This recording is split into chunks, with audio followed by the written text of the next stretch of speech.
मेष राशि वाले बंधुओं, स्वागत है आप सभी का, हृदय से अभिनंदन है, आभार है मेष मंथन भिंड यूट्यूब चैनल में। तो मेष राशि वालों, जरा ध्यान से सुनिए। अगले 3 से 5 दिनों में आपके जीवन में आपका बहुत बड़ा सपोर्ट बनकर, आपके बिगड़े कार्यों में उन्हें बनाने के लिए आपकी मदद बनकर आ रहे हैं ये 3 लोग। बंधुओं, याद रखना कि ग्रह नक्षत्र हमेशा गतिमान रहते हैं। हमेशा ग्रह अलग अलग योग युतियां बनाकर आपके जीवन में तरह तरह से इसका प्रभाव डालते रहते हैं। और इसी का प्रभाव यह होता है कि कभी आपको अच्छा महसूस होता है, कभी बुरा। कभी जीवन में अचानक से अच्छी घटनाएं घटित होनी शुरू हो जाती है और कभी अचानक से ब्रेक लग जाते हैं, रुकावटें आने लगती हैं। इसी क्रम में कभी आप अच्छे लोगों से मिलते हैं जो आपके कार्यों में सहायक होते हैं, और कभी आप बुरे लोगों से मिलते हैं जो बिना मतलब में अनायास ही आपसे उलझ पड़ते हैं और आपके कार्यों में रुकावट बनकर, बाधक बनकर खड़े हो जाते हैं। तो इस समय कह सकते हैं कि आपकी ऊर्जाएं कुछ इस प्रकार से वाइब्रेट कर रही हैं, या इस फ्रीक्वेंसी पर आपकी वाइब्रेशंस एक्टिवेट हो चुकी हैं कि कुछ लोग हैं विशेष वाइब्रेशन के जो आपसे मैच करेंगे और वो आपकी मदद करने के लिए आगे आएंगे, आपके सहायक बनेंगे। कह सकते हैं कि अगले 3 से 5 दिनों में वो आपकी बहुत बड़ी मदद करने वाले हैं। कौन है ये 3 लोग? क्योंकि केवल बता देने से काम नहीं होता, आपको पहचान भी आनी चाहिए। और पहचान के साथ साथ आप कैसे इन परिस्थितियों का लाभ ले पाएंगे, इन लोगों को सचमुच में आपके सहायक बनने देंगे। क्योंकि कभी कभी आप अनजाने में कुछ ऐसे गतिविधियां कर देते हैं, भावनाओं में बहकर ऐसे कार्य, ऐसे शब्द बोल देते हैं कि लोग चाहकर भी आपसे जुड़ नहीं पाते हैं। कड़वे वचन, तीखे वचन आपके हो जाते हैं। ये कमी है आपकी, स्वभाव की कमी है। भावनाओं में बह जाना और भावुक होकर कभी कभी जरूरत से ज्यादा बोल जाना, बाद में भले ही पछताना, लेकिन शुरुआत में तो काम खराब कर ही देना, ये आपका स्वभाव है। तो इसी स्वभाव के चलते कहीं ऐसा ना हो कि आप उन्हें पहचान ही ना पाए और वो आपकी मदद करने के इरादे से आए तो, लेकिन कर ना पाए और वापस लौट जाए। प्रकृति हमेशा इंसान की मदद के लिए एक हाथ बढ़ाती है, किसी न किसी माध्यम, किसी न किसी रूप में।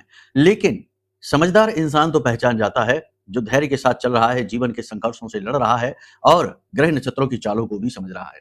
लेकिन जो केवल भावनाओं में बहते हैं, नींद में हैं, जो केवल और केवल तकलीफों का रोना रोते रहते हैं, दुखी रहते हैं, वो समझ नहीं पाते और आजीवन कष्ट भोगते हैं। किस्मत, भाग्य हर वक्त आपको मौका देता है। तो ये मौके का समय है। आने वाले 3 से 5 दिनों में कुछ विशेष घटित होने वाला है। ब्रह्मांड में ग्रहों ने कुछ विशेष प्रकार की गति पकड़ी है जो आपके लिए अनुकूल है, कुछ जगह पर प्रतिकूल भी है। चंद्रमा अपनी ही राशि में गोचर कर रहे हैं और यहां से चंद्रमा का गोचर होने जा रहा है पंचम राशि में।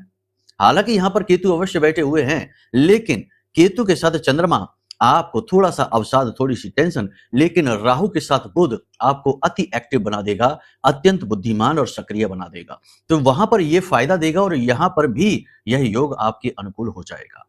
कहने का मतलब यह है कि बहुत सारी पॉसिबिलिटीज हैं जो आपके लिए अच्छी होने वाली हैं। इसी के साथ साथ इस समय और काल पर आपको कुछ विशेष उपाय करने होंगे जो हम आपको बताने वाले हैं, उन्हें आप कर लेना। आपका काम बन जाएगा, बिगड़े से बिगड़ा काम बन जाएगा।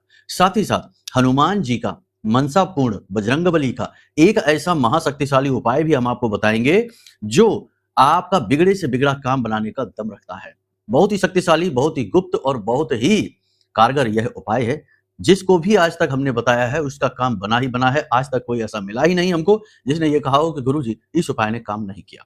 हाँ, ये बात अलग है कि आपके प्रारब्ध, आपके कर्म और आपकी क्रिया शक्ति के अनुसार इसके प्रभाव कम या ज्यादा होंगे, लेकिन होंगे अवश्य। तो इस उपाय को जान लीजिए, क्योंकि हम जानते हैं कि इस समय आप कुछ विशेष प्रकार की उलझनों में फंसे हुए हैं, कुछ विशेष प्रकार की परेशानियां हैं जो आपको चैन से बैठने नहीं दे रही हैं और उनसे मुक्ति प्राप्त करना अत्यंत अनिवार्य है। और जब जीवन में परिस्थितियां अति सघन हो, विकट हो, नकारात्मक हो, तो उनके लिए एक जोरदार घात करना ही पड़ता है। एक बड़ा उपाय, एक बड़ा सहयोग, एक बड़ी क्रिया करनी ही पड़ती है। इसीलिए हम आपको कह रहे हैं कि इस उपाय को आप जरूर ध्यान से सुन लेना। कार्यक्रम के अंत में इसके विषय में चर्चा करेंगे और आपको विस्तार से समझाएंगे। कुछ मन के संशय भी आपके दूर करेंगे, क्योंकि कुछ प्रश्न आए हैं, हमने देखा है, कुछ लोगों ने कमेंट किए हैं, वो आपके भी प्रश्न हैं, तो आप उन प्रश्नों के जवाब भी देंगे। कार्यक्रम बेहद ही महत्वपूर्ण है, कई विषयों पर गहराई से चर्चा होने वाली है। थोड़ा सा लंबा कार्यक्रम होगा, लेकिन आपको पूरे धैर्य के साथ बैठना है। जब आप इस कार्यक्रम को देख लेंगे और जो बातें हम आपको बता रहे हैं उन बातों को क्रमबद्ध तरीके से जीवन में उतारना शुरू कर देंगे, तो हम गारंटी के साथ कहते हैं कि बदलाव 101% आएगा ही आएगा। ठीक है, तो आपको कार्यक्रम को अंत तक जरूर देखना है। आपको रोड मैप मिलने वाला है, एक टॉर्च, एक मसाल मिलने वाली है जो जीवन के अंधकार में आपका मार्गदर्शन करेगी 5 सटीक भविष्यवाणियों के साथ। तो चलिए बंधु, उम्मीद करते हैं सारी बात आप समझ रहे हैं। कार्यक्रम में अंत तक जरूर ठहरेंगे। अब महामाई को याद करो और कमेंट बॉक्स में पूरे प्रेम के साथ, भाव के साथ लिख डालो, जय मां भद्रकाली कृपा करो। माई के दर्शन करिए, साथ ही साथ ये भी लिखिए कि मैं भी महामाई के परिवार का हिस्सा हूं। तो चलिए अब अपने मूल विषय को शुरू करते हैं। बात करते हैं 5 सटीक बड़ी भविष्यवाणियों की। जय माई की। बंधुओं, ज्योतिष और तंत्र विद्या के क्षेत्र में आचार्य अमित एक जाना माना नाम है।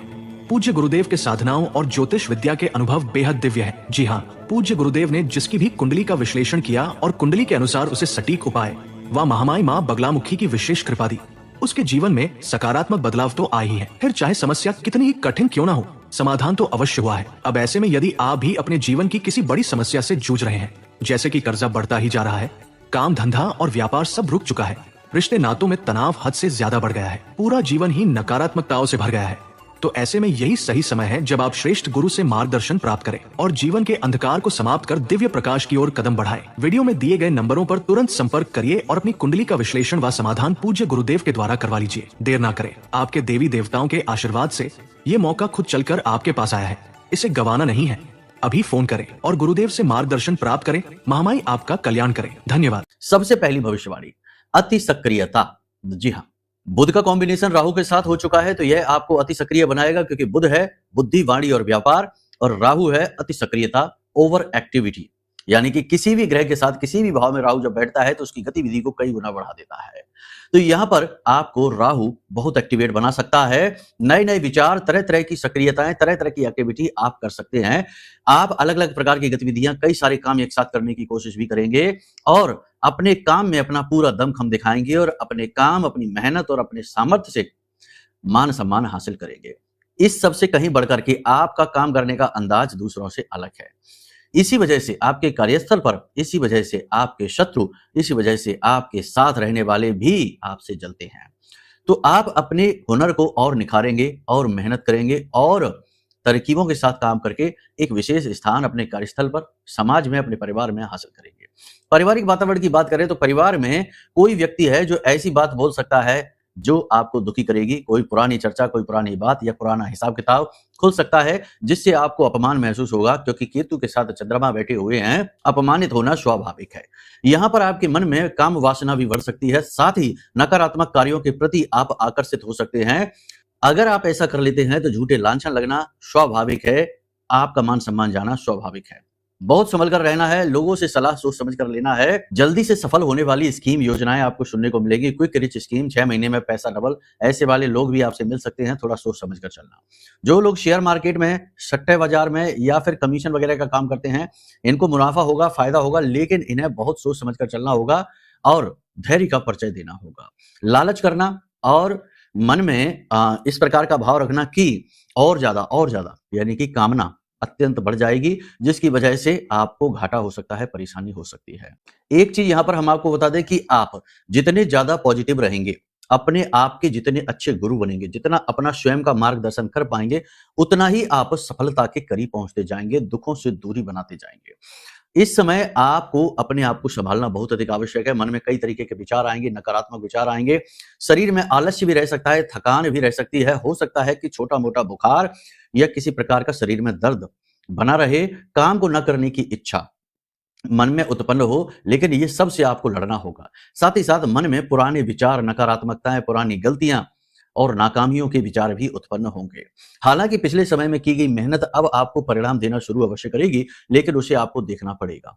कहने का मतलब यह है कि कुंजी, चाबी है पॉजिटिव रहना, तो आपको पॉजिटिव रहना ही होगा। छोटी छोटी सफलताएं मिलनी शुरू हो जाएंगी, लेकिन खर्चा भी बढ़ेगा। अचानक से अगले 3 से 5 दिनों में आपके पास कोई बड़ा खर्चा आ सकता है। थोड़ा अपने बजट को संभाल कर चलिए, अपने पैसे को दबा कर चलिए। भावनाओं में बहकर फिजूल खर्ची नहीं करनी है। किसी को भी खुश करने के लिए खर्चा नहीं करना है, पैसे को दबा कर रखना है। एक बात आपको बता दें कि आपके साथ, आपके आसपास कोई ऐसा है जिसने आपसे पैसा निकलवाने का मन बना लिया है। अब वह आपके साथ इमोशनल गेम खेलने वाला है। फिर इमोशन में आप बह जाएंगे और अपना पैसा लुटा बैठेंगे। फिर वही होगा जो हमेशा होता चला रहा है। काम निकलते ही लोग आपको त्याग देते हैं, आगे बढ़ जाते हैं। तो ऐसी बेवकूफी नहीं करनी है। पैसे के मामले में बहुत अलर्ट हो जाना, चालाक हो जाना और सबसे बड़ी बात यह है स्वार्थी बन जाना। अपने बारे में पहले सोचिए, कोई बुराई नहीं है इसमें, अपने बारे में सोचना, क्योंकि ये आपकी अपनी जन्म जन्मांतर की यात्रा है। अपने दायित्व पूरे अवश्य करिए, वो तो आप करते ही हैं, अपनी निष्ठा के साथ अपने दायित्व पूरे करना, जिम्मेदारियां पूरे करना, लेकिन चालाकियों का शिकार बनने से बचना भी आपका दायित्व है। कोई एक व्यक्ति है जो आपसे बहुत अधिक जलता है, वह आपके खिलाफ कोई षड्यंत्र कर सकता है, किसी के कान भर सकता है, थोड़ा संभल कर चलिए, बदनामी भी आपकी फैलाएगा। आपके जीवन में छोटी-छोटी तरक्कियां मिलनी शुरू होंगी, कुछ नए सुख आपको प्राप्त होने शुरू हो जाएंगे, जैसे वाहन का, भवन का, भूमि का, या कोई लग्जरी आइटम आप खरीद सकते हैं, सुख सुविधाओं से जुड़ा हुआ सामान आप खरीद सकते हैं, जिससे लोग जलेंगे। ठीक है? तो यहाँ पर आपको पॉजिटिव रहना है, पूजा पाठ का विशेष ध्यान रखना है, कोई भी चीज करिए मुहूर्त देखकर करिए, समय और काल को देखकर अवश्य करिए। बिना मुहूर्त, बिना समय और काल के कोई भी चीज नहीं करना, कोई भी नया कार्य नहीं करना। नई योजनाओं पर आप कार्य शुरू करना चाहते हैं, लेकिन अभी मन में संशय बाकी है, तो और अधिक काम करेंगे, यानी विचार करेंगे, आत्ममंथन की स्थिति में रहेंगे। कोई आपसे जानबूझकर उलझ सकता है, झगड़ा मोल ले सकता है, इसलिए व्यर्थ के विवादों में नहीं पड़े। दो लोगों के झगड़ों को सुलझाने की कोशिश ना करें, किसी के भी विवादों में बीच में ना पड़े, किसी को सलाह देने की कोशिश ना करें, और किसी के व्यक्तिगत विषयों पर हस्तक्षेप आप ना करें, वो ज्यादा बेहतर रहेगा। वाणी पर नियंत्रण रखना अत्यंत आवश्यक है, क्योंकि आप अपनी वाणी से नियंत्रण इस समय और काल पर खोएंगे। गाली गलौज आदि कर सकते हैं, क्रोध में आप आ सकते हैं, चिड़चिड़ाहट में आकर आप अनाप शनाप वचन बोल सकते हैं, जिससे आपका बुध खराब हो जाएगा, और राहु तो खराब है ही, यानी कि ये बहुत नकारात्मक रहेगा। आप जब भी क्रोध करेंगे, गुस्सा करेंगे, किसी के लिए अनाप शनाप गलत बोलेंगे, आप इसकी निगेटिविटी स्वयं खुद भी महसूस करेंगे, यानी आप तुरंत बहुत थक जाएंगे, आप बहुत ज्यादा नकारात्मक हो जाएंगे, दुखी हो जाएंगे खुद ही अपने आप में। इसलिए आपको किसी को भी कुछ भी अनाप शनाप नहीं बोलना है, ना जाने ना अनजाने। कोई आपकी अच्छाई का गलत फायदा उठा सकता है, इमोशनल ब्लैकमेलिंग आपके साथ हो सकती है, या इमोशनल गेमिंग आपके साथ हो सकती है, तो थोड़ा सा आपको संभल कर रहना है। अपनी आय को बढ़ाने के लिए आप कोई ना कोई प्रयास अवश्य करेंगे, और काफी हद तक निकट भविष्य में आप अपनी आय को बढ़ा पाने में कामयाब भी रहेंगे। इलेक्ट्रॉनिक सामान खराब हो सकते हैं, खो सकते हैं, कोई कीमती वस्तु आपके हाथों से फिसल सकती है, गिर सकती है, कोई नुकीली पैनी चीज आपको चुभ सकती है, तो थोड़ा इन चीजों का ख्याल रखिए। कोई कीट आपको डंक भी मार सकता है, कोई जानवर आपको काट भी सकता है, तो इस समय पर आपको अपना विशेष ख्याल रखना है। कीट पतंगों से, जानवरों से थोड़ा सा बचकर रहना है, सेफ्टी रहना। इस समय और काल पर आपके मन में आलस बहुत हावी हो सकता है, तो समय पर स्नान आदि करने की इच्छा भी नहीं होगी, पूजा पाठ में भी आप देरी करेंगे, और हो सकता है कि साफ सफाई पर भी ज्यादा ध्यान आप ना दें, क्योंकि ये राहु से प्रभावित आप हो रहे हैं धीरे धीरे। तो राहु मलिन है, और यह नकारात्मकता को आकर्षित करता है, गंदगी में इसका वास होता है, तो ये स्थिति आप अपने ऊपर ना होने दें। इसी प्रकार फटे पुराने और जिनमें छेद हैं, ऐसे वस्त्र भी आप अभी धारण ना करें, वरना ये भी खराब स्थिति होगी। कपड़े उल्टे करके भी आप ना पहने, क्योंकि हो सकता है कि कई बार ऐसा होता है, कुछ लोगों की आदत होती है कि टी शर्ट है उल्टी ही पहन लेते हैं, सीधी नहीं पहनते, तो ये भी आप ना करें। इसी के साथ साथ इस समय और काल पर आप इस बात का भी ख्याल रखें कि हो सके तो रसोई घर में बैठकर खाना अवश्य खा लें, दिन में एक आध बार ही सही, लेकिन वहां खड़े होकर बैठकर खाना अवश्य खा लें। रसोई घर में खाना खाने से राहु अति प्रसन्न हो जाता है। इसी के साथ साथ रात्रि के समय जो आपके रसोई घर में पानी का पात्र है, कोई भी पात्र होगा, उस पात्र के ऊपर एक कटोरी में थोड़ा सा अन्न रखिए, गेहूं रख लीजिए, और उसके ऊपर गाय के घी का एक दीपक अवश्य जला देना। यह आपके लिए बहुत अच्छा उपाय है। बाद में उस गेहूं को, उस अन्न को एक जगह एकत्रित कर लो और मंदिर में जाकर दान कर देना। ये उपाय अत्यंत शक्तिशाली है इस समय और काल पर। अब इसी उपाय से जुड़े हुए कुछ बातें हैं, कुछ प्रश्न हैं। कुछ लोग हमसे कहते हैं कि गुरुजी आप अपने कार्यक्रम में उपाय बता देते हैं, आज आपने ये उपाय बताया, कल आपने वो उपाय बता दिया, तो अब कौन सा उपाय करें? ये कन्फ्यूजन वाली बात है। बिल्कुल हम समझते हैं आप कंफ्यूज हो सकते हैं, लेकिन अब इसका जवाब ध्यान से समझिए। हम जब भी उपाय बताते हैं तो दो तरीके के उपाय बताते हैं। एक उपाय होता है जो समय और काल के अनुरूप होता है, जैसे इस समय ग्रहों की जो चाल चल रही है उसके अनुसार आपको दुष्परिणाम ना प्राप्त हो और नकारात्मकता आपको ना घेरे, तो उस समय और काल पर बचने के कुछ उपाय होते हैं, जैसे कि काली हल्दी की गांठ वाला कपूर वाला उपाय है, काले रंग के कपड़े में लपेटकर पोटली रखने वाला उपाय है, या लौंग का एक जोड़ा और कपूर अपनी जेब में रखने का उपाय है। ये समय और काल के अनुरूप किए जाने वाले उपाय होते हैं। जैसे कि हमने कहा कि अभी ग्रहों की स्थिति अच्छी नहीं है, नकारात्मक है, आपको नुकसान हो सकता है, कोई नेगेटिव एनर्जी आपके ऊपर हावी हो सकती है, तो उस परिस्थिति से बचने के लिए ये उपाय है, लेकिन कुछ समय के लिए है। ठीक है, तो कुछ उपाय होते हैं जो कि ग्रहों के अनुसार होते हैं, 3 से 5 दिन करने होते हैं, इससे ज्यादा नहीं। ठीक है, एक तो ये हो गया। दूसरा, कुछ उपाय ऐसे होते हैं जो जीवन में पॉजिटिविटी को लाने वाले होते हैं, जैसे कि हल्दी जल में मिलाकर और स्नान करना, जैसे कि तुलसी मैया की जड़ की मिट्टी जल में मिलाकर स्नान करना, जैसे कि अपने घर के दरवाजे पर पवित्र जल का सिंचन करना। ये उपाय होते हैं जो जीवन में बरकत लेकर आते हैं।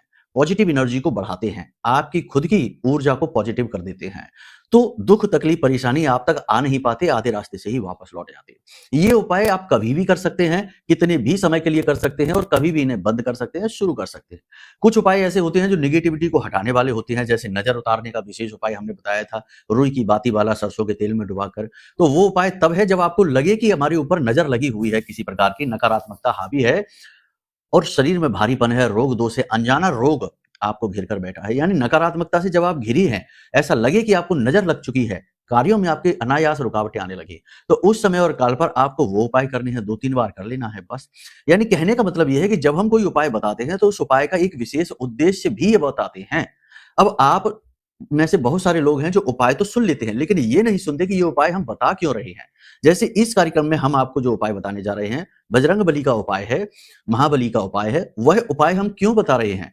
जब आपका कोई काम अटका हुआ है और वह काम बन ही नहीं रहा है, आपके प्रयास बहुत सारे बेकार चले जा रहे हैं, खराब हो रहे हैं, व्यर्थ जा रहे हैं और आपको लग रहा है कि अब आप थक चुके हैं, अब आपके बस में नहीं है कि अब आप और प्रयास कर सकें। तो अब आपको दैवीय सहायता की आवश्यकता है। आपकी स्वयं की आत्मिक ऊर्जा यहाँ पर कमजोर पड़ रही है, तो आपको एक्स्ट्रा सपोर्ट की आवश्यकता है।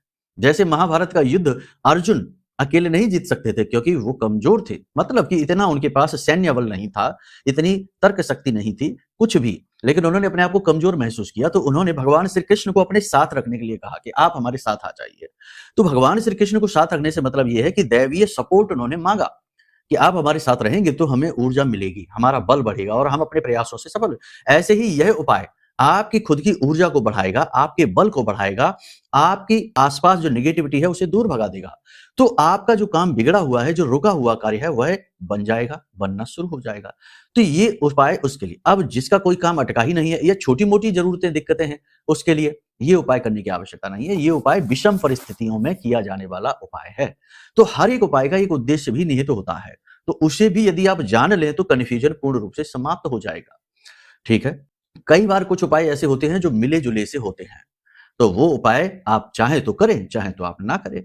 जिस भी उपाय को आपने प्रारंभ किया है, एक और खास बात, उस उपाय को कभी भी बीच में नहीं छोड़ना है। जैसे हमने कह दिया कोई उपाय, जैसे कि हनुमान जी को चोला चढ़ाने का उपाय है, 8 मंगलवार के लिए हमने बोला कि आप चढ़ाइए, तो वो शायद इसलिए बोला कि मंगल की स्थिति इस समय खराब होगी और हनुमान जी को चोला चढ़ाना तो उनकी पूजा आराधना है, तो उसमें कौन-सी बुराई है, वो तो कभी भी कर सकते हैं। तो अब ये नहीं कि हमने कल कोई और उपाय बताया, तो आपने ये चोला चढ़ाने का जो प्रोग्राम है वो निरस्त कर दिया, रद्द कर दिया। अरे छोड़ो, अब इसको बाद में देखते हैं, पहले इस उपाय को कर लेते हैं। पीपल के नीचे जाकर ये एक पोटली दबा देते हैं। ये भी कर लो, लेकिन उसे ना छोड़ो। उपाय जो एक बार प्रारंभ किया, उसे उसकी गति तक पूरा लेकर जाओ, अंतिम गति तक। उसके बाद ही दूसरे उपाय के बारे में सोचो या उसके साथ दूसरा उपाय कर लो, लेकिन उस उपाय को कभी ना छोड़ो। ये भी बहुत सारे लोग कर लेते हैं। गुरुजी आपने कहा था कि ये उपाय कर लो, फिर आपने कहा उसी परिस्थिति के लिए कि ये वाला उपाय कर लो, तो हमने उस वाले को छोड़ दिया और इस वाले उपाय को करना शुरू कर दिया। नहीं, इससे दोष उत्पन्न होता है। तो ऐसी स्थिति नहीं होनी चाहिए। तो यहाँ तक उम्मीद है सारे प्रश्नों के जवाब हमने दे दिए। एक प्रश्न जो हर बार मिलता है देखने को, अभी हमने कल ही देखा कमेंट में कि हमारे पास तो कुछ भी नहीं है गुरुजी, हमारे पास कुंडली नहीं है, हम कैसे जानें? तो हम बार-बार बताते हैं, फिर बता देते हैं कि भाई अगर आपके पास आपकी कुंडली नहीं है, आपकी जन्म की डिटेल आपके पास नहीं है, जानकारी नहीं है, तो चिंता की बात नहीं है। आपके रक्त संबंध में आपका भाई है, भतीजा है, बेटा है, बेटी है, कोई भी है जिससे आपका खून का नाता है, उसकी डिटेल से आपकी कुंडली बनाई जा सकती है। 100% नहीं, लेकिन कम से कम 80 से 90% तक सटीक बन जाती है और आपको श्रेष्ठ मार्गदर्शन और समाधान समस्या के कारणों के साथ मिल जाते हैं। तो आप इस तरह से अपनी समाधान करा सकते हैं। और भी तरीके होते हैं, जैसे प्रश्न कुंडली बनती है, फेस रीडिंग हो जाती है, उससे भी समाधान हो जाते हैं। हमारे पास सैकड़ों ऐसे लोग हैं जिनकी हमने केवल फेस रीडिंग करके या फिर हमने प्रश्न कुंडली तैयार करके ही समाधान दे दिए और आज वो लोग मौज कर रहे हैं, हंस खेल रहे हैं। तो आप इसके लिए कमेंट ना करिए, वीडियो में हमने नंबर क्यों दे रखे हैं, आप उस पर सीधे फोन लगा दीजिए। समय का ध्यान जरूर रखना, 10 बजे से लेके शाम को 4 बजे तक, क्योंकि ये कार्यालय पर जो फोन उठाने वाले बालक हैं, सहायक हैं, उनका विचारों का समय है, वो 24 घंटे नहीं। अब कुछ लोग रात को 12 बजे, कभी-कभी रात को 1 बजे फोन लगा देते हैं और कहते हैं आपके यहाँ फोन ही नहीं उठता है। तो अब आप खुद ही सोचिए कि 1 बजे रात्रि को कौन फोन उठाएगा? तो ये समझने की बातें होती हैं। आप इसी तरीके से यदि चलेंगे तो आपका इतना सपोर्ट होगा कि आप चाहे दलदल में धंस चुके हो पूरे, गर्दन तक, वहां से भी महामाई आपको बाहर निकाल देंगी। सैकड़ों लोगों को निकाला है। आप कोई विरले अलग नहीं है, दूसरे ग्रह से नहीं आए हैं, इसी लोक से है, तो आपको भी निकालेंगे। और एक चीज याद रखना कि ब्रह्मास्त्र विद्या मां बगलामुखी की कृपा से, उनकी साधना पूजा से, पद्धतियों से यदि आपको लाभ नहीं मिल पा रहा है तो इस ब्रह्मांड में कोई भी आपको लाभ नहीं पहुंचा पाएगा। दुर्गति निश्चित है, ये चीज याद रखना। ये कोई अतिशयोक्ति नहीं है, यही सत्य है। ठीक है, हम अपनी बात नहीं कर रहे, हमसे ना जुड़िए महामाई से। अब हमारे पास आएंगे भी तो हम आपको सीधे महामाई के पास लेकर जाएंगे, उनकी पद्धतियां देंगे, उनकी क्रियाएं देंगे, उनसे जोड़ने के लिए बोलेंगे। आप उनकी साधना करिए, उनकी पूजा करिए, उनसे जुड़ जाइए, अपने दुख उन्हें बताइए। हमें हटा दीजिए साइड से। हम कौन है? हम तो कीड़े मकोड़े हैं, छोटे से महामाई के दास हैं। उनके पैरों में पड़ी हुई धूल के कण का भी करोड़वां हिस्सा के समान नहीं है। तो हमें तो आप साइड में हटा दो, माई से जुड़ जाओ। हम भी वही कर रहे हैं, आपको वहां जोड़ देंगे। ठीक है, काम वही करेंगी आपका। सारी बात समझ रहे हैं आप? अब यहां पर 3 चीजें हैं जिनका आपको विशेष ख्याल रखना है। पहली चीज ये कि समय की बर्बादी नहीं करना है, क्योंकि राहु समय की बर्बादी बहुत कराता है। सोशल मीडिया पर गप्पे हाँकने में या इधर उधर घूमने में, फालतू की चीजों में, फिजूल चीजों में समय की बर्बादी नहीं करनी है। अलर्ट हो जाना, जब भी समय ज्यादा खराब हो तो हमारी बात को ध्यान कर लेना, गुरुजी ने क्या कहा था, समय खराब हो रहा है। दूसरी चीज, किसी से व्यर्थ की बातों में उलझना नहीं, किसी की गारंटी नहीं लेना, किसी के व्यक्तिगत मैटर में उलझना नहीं है, सलाह नहीं देना है, एडवाइस नहीं करनी है। ठीक है, इसका विशेष ख्याल रखिए, वरना अपमान हो जाएगा। तीसरा, सबसे महत्वपूर्ण, कोई आपके साथ भावनात्मक खेल खेलने वाला है तो थोड़ा सा अलर्ट हो जाना। जब कोई मीठी मीठी बातें करे, चिकनी चुपड़ी बातें करे और आपको रिझाने की कोशिश करे, तो थोड़ा सा अपने कान खड़े कर लेना, चालाकी थोड़ी सी अपने अंदर उत्पन्न कर लेना। हम नहीं कहते कि सब पे शक करते घूमो, नहीं, लेकिन फिर भी थोड़ी सी होशियार हो जाने में बुराई ही क्या है। भगवान श्री कृष्ण के अनुसार चलिए, थोड़ी सी चालाक हो जाइए। ठीक है, बस बच जाओगे बहुत सारी समस्याओं में, वरना फिर यही कहोगे कि क्या करें, हमारे साथ ही ऐसा क्यों होता है। ठीक है, सारी बात यहां तक समझ लिया आपने। याद रखना, जो भी बातें हमने आपको बताई हैं, अच्छी बुरी, वो इस समय के ग्रह गोचरों पर आधारित है। यदि आपको अपने खुद के विषय में जानना है कि हमारे जीवन में क्या चल रहा है, क्यों चल रहा है और इसका निवारण क्या है, तो इसके लिए आपको अपनी कुंडली का आकलन कराना होगा। वो आपका खुद का पर्सनल विषय होगा। ये तो सबकी बात है, जनरल बातें हैं, कुंडली की, ग्रहों की, गोचरों की। तो आप अपनी कुंडली का आकलन कराइए। साथ ही साथ जीवन में, जो कि कलयुग है तो नकारात्मक युग है, अपने अपने से ही जल रहे हैं, अपने ही अपने सुखों से दुखी हो रहे हैं, तो ऐसे में इस भयंकर नकारात्मकता से मुक्ति प्राप्त का मार्ग है ब्रह्मास्त्र विद्या मां बगलामुखी। कोर्ट कचहरी का विवाद है, पैसा उलझा हुआ है, कर्जे में फंसे हुए हो, व्यापार नहीं चल रहा है, बीमार रहते हो, अज्ञात बीमारी और रोगों ने घेर रखा है, तो 100% आपके ऊपर भयंकर नकारात्मकता हावी है। इस नकारात्मकता से मुक्ति का मार्ग है ब्रह्मास्त्र विद्या मां बगलामुखी। माई हमारी मां है और उन्हीं से जुड़ा हुआ यह महारक्षा कवच जो हमने आपके लिए निर्मित किया है। आप इस महारक्षा कवच को जब मंगाएंगे तो इसकी शक्ति का अनुभव आप स्वयं महसूस करेंगे। प्रमाण हजारों सैकड़ों हैं हमारे पास, लेकिन हमें देने की आवश्यकता नहीं है। आप खुद मंगाइए और समझ जाइए। लाखों करोड़ों रुपए का नहीं है, बहुत छोटी सी धनराशि है, मूल्य का मूल्य ही है, लेकिन इसका प्रभाव आपके ऊपर बहुत बड़ा रहने वाला है। अब ये ना कहना कि बेच रहे हैं, अगर ये भाव मन में आ जाए तो बिल्कुल मत लेना, इसकी कोई आवश्यकता नहीं है, काम भी नहीं करेगा। बेचना नहीं है, आपकी सहायता है। ये तो एक पुल है जो हमने बनाने की कोशिश की है हमारी ओर से आपकी ओर के लिए, जिस पर महामाई की कृपा प्रवाहित होगी आपके लिए। अब हर चीज में कुतर्क लगाएंगे तो बस कुतर्क ही लगाइए, फिर सब कुछ बंद करिए, ना पूजा करिए ना पाठ करिए, क्योंकि आपको तो मंदिर में भगवान की जगह पत्थर की मूर्ति दिखेगी। तो कुतर्कियों से तो भगवान भी हारे हैं, हमारी तो कोई हैसियत नहीं। तो फिलहाल उम्मीद करते हैं सारी बात आपने यहां तक समझ ली है। अब बात करते हैं उपाय की और क्रियाओं की। तो सबसे बड़ी बात, हमने कुछ छोटे छोटे उपाय आपको बता दिए हैं, इन्हें आप कर लेना। एक महा उपाय बजरंगबली का है। कार्यक्रम में समय बहुत अधिक हो चुका है, अगले कार्यक्रम को आप जरूर देखना, उसमें हम उस उपाय को जरूर बताएंगे, प्रश्नों के जवाब भी देंगे। और सबसे बड़ी बात कि अगले 3 से 5 दिनों में एक आध घटना ऐसी भी घटित होगी जो आपको गहरे रसातल में पहुंचा सकती है, उससे बचने का मार्ग भी बताएंगे, सारी बातें समझाएंगे। तो चलिए बंधुओं, यहाँ इस कार्यक्रम को विराम देते हैं। मन में यदि कोई प्रश्न उठे कि कुंडली आकलन कराना है गुरुजी, या फिर हमारी कुंडली नहीं है तो हम क्या करें, या फिर महारक्षा कवच मंगाना है, या कुछ भी मन में प्रश्न उठता है, तो आप वीडियो में नंबर है, इन पर फोन कर लेना। कुतर्कबाजी के लिए फोन ना करना, अनाप शनाप प्रलाप के लिए फोन ना करना, जो जरूरत हो तो कॉल लगाना। वीडियो में नंबर है, 10 बजे से 4 बजे के बीच में। महामाई आपकी रक्षा करें, आपका साथ दें, इसी कामना के साथ कार्यक्रम को विराम देते हैं। प्रेम से बोलिए जय माई की, जय मां बगलामुखी। हमारे प्रिय और परम पूज्य आचार्य जी ने अपनी साधनाओं के अनुभवों पर आधारित शक्तिशाली उपाय और क्रियाओं के माध्यम से हजारों लोगों के जीवन को पूरी तरह से बदला है। आचार्य जी के द्वारा बताया गया हर एक उपाय इतना सटीक और कारगर होता है कि जो भी इसे पूरे भाव के साथ कर लेता है उसे साक्षात महामाई की कृपा और आशीर्वाद प्राप्त हो जाती है। इसलिए निसंकोच इन उपायों को पूरे भाव के साथ करिए, आपका कल्याण होगा। जय माई की।